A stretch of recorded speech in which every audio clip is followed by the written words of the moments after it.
ارشاد فرمایا یا ایھا الذین آمنو، اے ایمان والو، لا تقولوا راعنا، تم راعنا نہ کہو، وقولوا انظرنا، اور تم انظرنا کہو، واسمعوا، اور پہلے ہی سے غور سے سنو۔ راعنا کے معنی ہے ہماری رعایت کیجیے، انظرنا کے معنی ہے ہم پر نظر کرم فرمائیے۔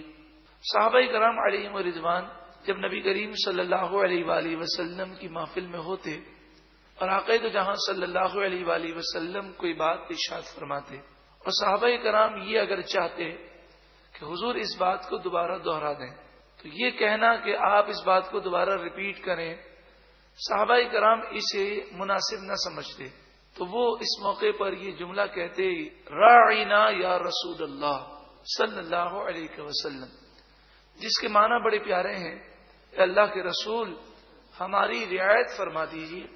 اس کا مفہوم یہ ہے کہ ہماری رعایت فرما دیجیے، آپ اس بات کو ریپیٹ کر دیں۔ لیکن یہودیوں کی لغت میں، عبرانی زبان میں راعینا کے بہت غلط معنی تھے۔ آپ جانتے ہیں لینگویج کا فرق ہو تو معنی چینج ہو جاتے ہیں۔ عربی میں تو بڑے پیارے معنی تھے، لیکن عربی سے ہٹ کر عبرانی زبان میں یہودیوں کی لغت میں اس کے معنی بڑے غلط تھے۔ اور دوسرا مسئلہ یہ تھا کہ بعض منافقین نبی کریم صلی اللہ علیہ وآلہ وسلم کی خدمت میں آتے تو وہ راعینا کو، عین کو کھینچ کر پڑھتے، راعینا، اور زبان کو موڑ کر پڑھتے۔ اگر راعی کو کھینچ دیا جائے تو اس کے معنی ہوتے ہیں، راعینا کے معنی ہے ہمارے چرواہے، نعوذ باللہ من ذالک۔ اب صحابہ کرام تو عقیدت سے کہتے، اور یہ کفار، یہ یہودی اور منافقین بے ادبی کے ساتھ اس لفظ کو کہتے اور بے ادبی کا معنی لیتے۔ قرآن مجید فرقان حمید نے مسلمانوں کو یہ لفظ کہنے سے منع کر دیا اور فرمایا کہ راعینا کی جگہ پر انظرنا کہا کرو۔ انظرنا سے بھی مفہوم تمہیں حاصل ہو جائے گا۔ انظرنا کے معنی ہے یا رسول اللہ ہم پر نظر کرم فرما دیجیے، تو مفہوم یہی ہے کہ نظر کرم فرمائیے، بات کو ریپیٹ کر دیجیے۔ لیکن فائدہ یہ حاصل ہوگا کہ انظرنا کہنے سے اب یہودیوں کو اور کافروں کو، منافقوں کو موقع نہیں ملے گا بے ادبی کا۔ قرآن مجید فرقان حمید نے بے ادبی کے مواقع کو ختم فرمایا۔ یا ایھا الذین آمنوا، اے ایمان والو، لا تقولوا راعینا، تم راعینا نہ کہو، وقولوا انظرنا، تم کہو انظرنا۔ لیکن یہ انظرنا کہہ کر بار بار نبی کریم صلی اللہ علیہ وآلہ وسلم کو بات ریپیٹ کرنے کی تکلیف نہ دو، واسمعوا، اور پہلے ہی سے غور سے سنا کرو تاکہ ہمارے محبوب کو بار بار دہرانے کی تکلیف نہ ہو۔ اس سے نبی کریم صلی اللہ علیہ وآلہ وسلم کی شان بھی معلوم ہوتی ہے۔ پورے قرآن میں یا ایھا الذین آمنو جتنے ہیں یہ سب سے پہلا ہے، اور سب سے پہلا یا ایھا الذین آمنو فرما کر ایمان والوں سے خطاب کیا گیا اور تعظیم مصطفیٰ کا درس دیا گیا، اور پھر نتیجہ بھی سنا دیا گیا کہ جو بے ادبی کرے گا وَلِلْكَافِرِينَ، اور کافروں کے لیے عذاب علیم، دردناک عذاب ہے۔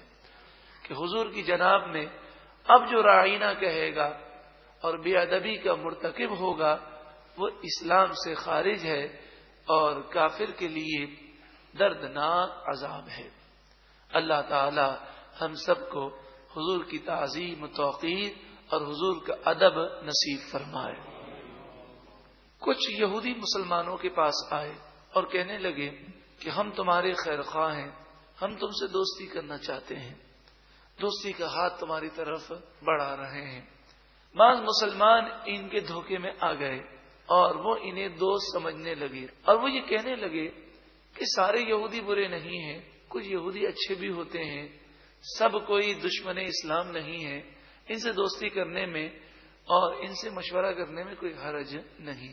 قرآن مجید فرقان حمید کی آیت نازل ہوئی، ما یود الذین کفروا من اہل الکتاب ولا المشرکین، کتابی کافر اور مشرکین نہیں چاہتے ان ینزل علیکم من خیر من ربکم، کہ تم پر تمہارے رب کی طرف سے کوئی خیر نازل کی جائے، یہ تمہارے دوست ہو ہی نہیں سکتے، بلکہ اللہ تعالیٰ جب تم پر نعمت نازل فرماتا ہے تو وہ بھی انہیں بری لگتی ہے، تو یہ تمہارے خیر خواہ کہاں سے ہیں؟ واللہ یختص برحمتہ من یشاء، اور اللہ اپنی رحمت سے خاص فرماتا ہے جسے چاہتا ہے۔ واللہ ذو الفضل العظیم، اور اللہ بڑے فضل والا ہے۔ اللہ تعالیٰ ایسے لوگوں کی دوستی سے ہم سب کو محفوظ فرمائے۔ یہودیوں نے اعتراض کیا، قرآن مجید فرقان حمید میں کبھی کوئی حکم آتا ہے پھر وہ چینج ہو جاتا ہے۔ مثلا سورہ بقرہ آیت نمبر 219 میں فرمایا گیا یسألونک عن الخمر والمیسر، شراب اور جوئے کے بارے میں لوگ آپ سے پوچھتے ہیں، قل فیہما اسم کبیر، آپ فرما دیجئے کہ اس میں نقصان زیادہ ہے، ومنافع للناس، اور لوگوں کے لیے کچھ فائدہ بھی ہے، واسمہما اکبر من نفعہما، شراب اور جوئے کا نقصان ان کے نفع سے زیادہ ہے۔ اس آیت میں شراب اور جوئے کو حرام نہیں کہا گیا، بلکہ یہ کہا گیا کہ نقصان زیادہ ہے، تو بچو تو اچھی بات ہے۔ سورہ نساء آیت نمبر 43 میں یا ایھا الذین آمنوا لا تقربوا الصلاۃ وانتم سکارى، اے ایمان والو نشے کی حالت میں نماز کے قریب نہ جاؤ۔ اس آیت کے نزول کے بعد نماز کے اوقات میں مسلمانوں پر شراب کا پینا حرام کر دیا گیا، اس کے علاوہ شراب پینا حلال تھی۔ سورۃ المائدہ آیت نمبر 90 نازل ہوئی یا ایھا الذین آمنوا انما الخمر والمیسر والانصاب والازلام رجس من عمل الشیطان، شراب اور جوئے اور انصاب اور ازلام یعنی بتوں کو اور فال نکالنے کو، بدشگونی لینے کو شیطانی عمل قرار دیا گیا اور کہا یہ ناپاک ہے۔ فاجتنبوہ لعلکم تفلحون، تم ان چیزوں سے بچو تاکہ تم اللہ تعالی کی بارگاہ میں فلاح پا جاؤ، کامیاب ہو جاؤ۔ پہلے شراب حلال تھی، پھر کہا گیا نقصان زیادہ ہے، بچو تو اچھا ہے، پھر کہا گیا نماز کے اوقات میں بچو، پھر سورہ مائدہ کی آیت نازل ہوئی ہر صورت میں شراب سے بچنا ہے۔ اسی طرح سورہ بقرہ آیت نمبر 109 میں جہاد کی اجازت نہ دی گئی، اور سورہ توبہ آیت نمبر 5 میں جہاد کا حکم نازل کیا گیا۔ سورہ نساء آیت نمبر 15 میں زانی کی سزا عمر قید مقرر کی گئی کہ موت تک اسے قید کر دیا جائے، اور پھر سورہ نور آیت نمبر 2 میں غیر شادی شدہ زانی کی سزا 100 کوڑے مقرر کی گئی، اور حدیث متواترہ کی روشنی میں جو شادی شدہ زانی ہو اسے سنسار کرنے کی سزا مقرر کی گئی۔ سورہ بقرہ آیت نمبر 240 میں بیوہ کی عدت 1 سال مقرر کی گئی، اور پھر سورہ بقرہ آیت نمبر 234 میں بیوہ کی عدت 4 مہینے اور 10 دن مقرر کی گئی۔ اب دیکھیں سورہ بقرہ کی آیت نمبر 234 پہلے ہے، 240 بعد میں ہے، لیکن 234 بعد میں نازل ہوئی اور 240 پہلے نازل ہوئی۔ نبی کریم صلی اللہ علیہ وآلہ وسلم تو لوح محفوظ کی ترتیب کے مطابق قرآن پاک صحابہ کرام کو لکھواتے تھے۔ تو یہودیوں نے یہ اعتراض کیا کہ کبھی کوئی حکم نازل ہوتا ہے پھر یہ حکم چینج ہو جاتا ہے، اگر یہ اللہ کا کلام ہے تو اس میں یہ رد و بدل کیوں ہوتا ہے؟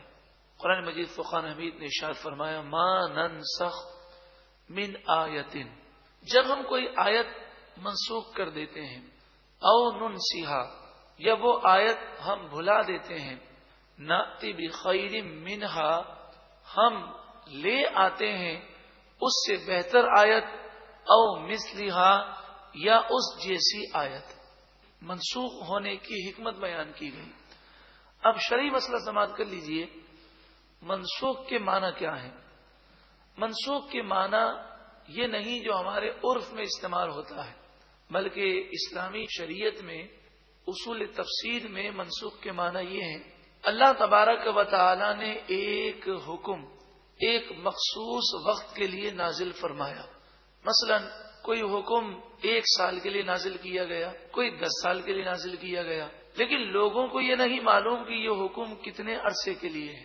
پھر جب دوسری آیت نازل ہوئی تو ہمیں پتا چلا کہ پہلا حکم یہ 5 سال کے لیے تھا، اب یہ دوسری آیت نازل ہو گئی، اب یہ حکم کا پیریڈ ختم ہو گیا، اب دوسرا حکم آ گیا۔ سوال یہ ہے کہ اللہ تعالیٰ نے کوئی حکم مخصوص وقت کے لیے کیوں نازل کیا؟ اس لیے کہ عرب کے لوگ پوری دنیا میں سب سے زیادہ بگڑے ہوئے تھے. راہ ہدایت پر اسلام بتدریج انہیں لایا. وہ شراب کے عادی تھے تو پہلے فرمایا گیا کہ نقصان زیادہ ہے، اس سے بچو تو اچھا ہے. پھر کچھ لوگوں نے شراب چھوڑ دی. پھر فرمایا گیا کہ نماز کے اوقات میں شراب مت پیو. تو اب نماز کے اوقات میں وہ شراب نہ پینے لگے، شراب سے بچنے لگے. پھر فرمایا گیا کہ اب شراب تم پر مکمل حرام کر دی گئی. اسی طرح عرب کے لوگوں میں رواج تھا کہ جب عورت کا شوہر مر جاتا تو اسے وہ ساری زندگی ایک گھر میں بند کر دیتے اور وہیں وہ مر جاتی. تو اسلام نے پہلے 1 سال کی عدت مقرر فرمائی اور پھر اس کے بعد 4 مہینے اور 10 دن کی عدت مقرر فرمائی. تو اس میں حکمتیں ہیں. رب العالمین خالق ہے، وہ جس حکم کو جس طرح چاہے وہ اس کی مرضی اور مشیت ہے. ما ننسخ من آیت، جس آیت کو منسوخ کر دیں. یہاں منسوخ کے معنی تو آپ سمجھ گئے کہ ایک حکم نازل کیا گیا تھا، اب دوسری آیت آ گئی اور پہلا حکم کا پیریڈ اب ختم ہو گیا، اب دوسرے حکم پر عمل کرنا ہے. او ننسیھا، یا ہم کسی آیت کو بھلا دیں. اس کے معنی کیا ہے؟ اس کے معنی یہ ہے کہ حدیث پاک میں آتا ہے نبی کریم صلی اللہ علیہ وآلہ وسلم نے فجر کی نماز ادا فرمائی. فجر کی نماز کے بعد صحابہ کرام آپس میں کچھ سرگوشیاں کر رہے تھے.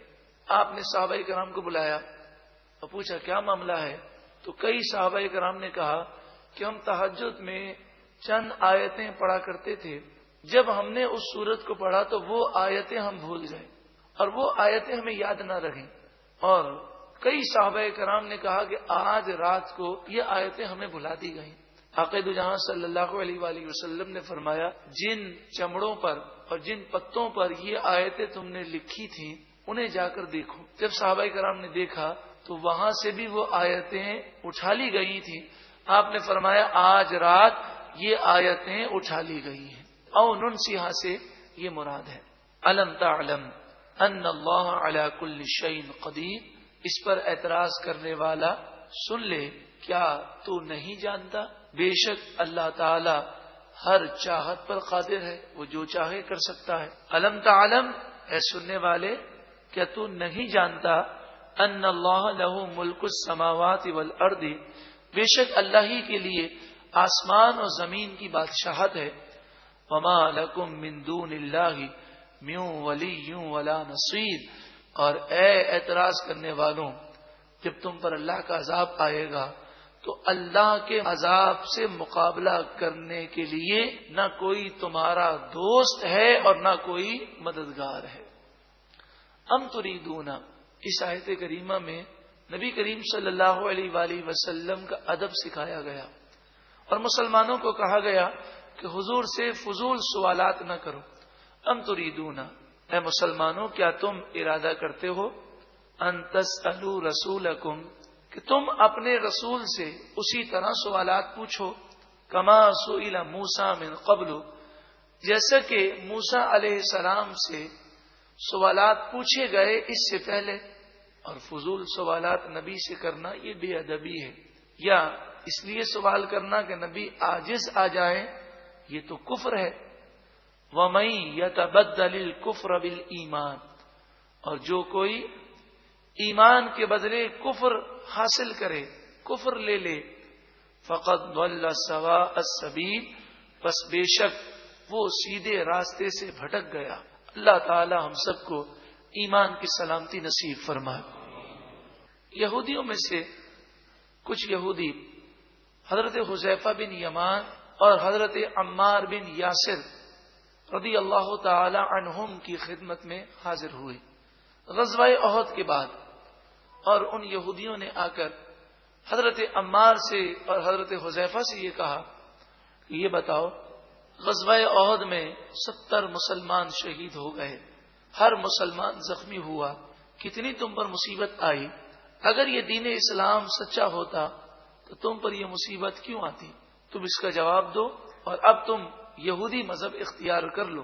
تو حضرت عمار اور حضرت حذیفہ رضی اللہ تعالی عنہما نے یہ خیال فرمایا کہ یہ نادان لوگ ہیں، یہ مصیبت آنے کی حکمت کو کیا سمجھے. یہ مصیبت نہیں تھی بلکہ یہ تو آزمائش تھی، یہ تو رہتی دنیا تک مسلمانوں کے لیے سبق تھا کہ کیسے بھی حالات آ جائیں مسلمان کبھی میدان جنگ سے نہ بھاگیں اور وہ ثابت قدمی کا مظاہرہ کریں.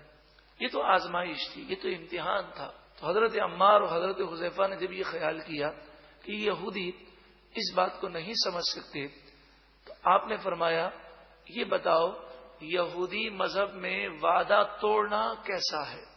تو یہودیوں نے کہا بہت بری چیز ہے، کوئی عہد کر کے توڑ دے ہمارے نزدیک وہ جہنمی ہے، وہ تو بہت برا ہے. توریت میں یہ بات موجود ہے.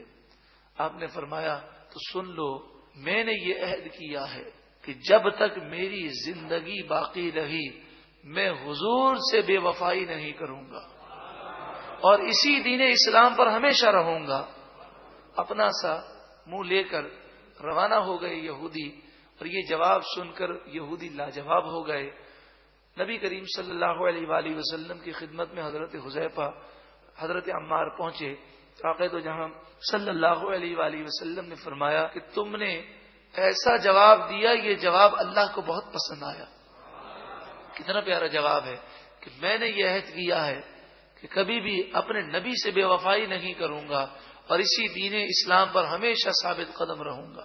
ود کثیر من اہل الکتاب، بہت سے کتابی چاہتے ہیں لو یردونکم من بعد ایمانکم کفارا، کہ ایمان لانے کے بعد بھی تمہیں کاش وہ کافر بنا دیں. وہ یہ چاہتے ہیں. تم یہ مت سمجھنا کہ تمہارے خیر خواہ ہیں. حسدا من عند انفسہم، یہ اپنے جی میں تم سے حسد رکھتے ہیں، یہ جلتے ہیں تم سے.